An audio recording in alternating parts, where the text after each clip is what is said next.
1998 সালে আজকের দিনে আততায়ীদের হাতে খুন হয়েছিলেন তৎকালীন স্বাস্থ্যমন্ত্রী বিমল সিনহা। সোমবার তার প্রয়াণ দিবস। সিপিআইএম এই দিনটি সন্ত্রাসবাদ বিরোধী দিবস হিসেবে প্রতি বছর পালন করে আসছে।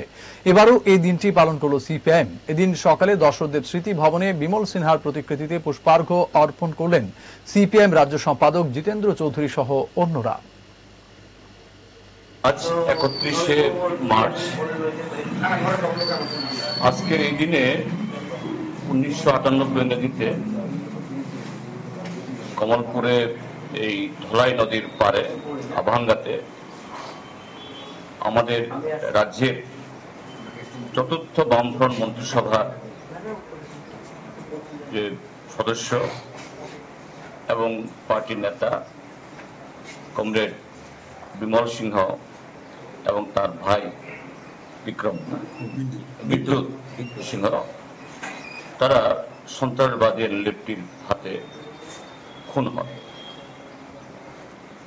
এই 31শে মার্চ 1998 এটা যে চতুর্থবার বামফ্রন্ট মন্ত্রিসভা তৈরি হবার পর এক মাসও অতিক্রান্ত হয়নি।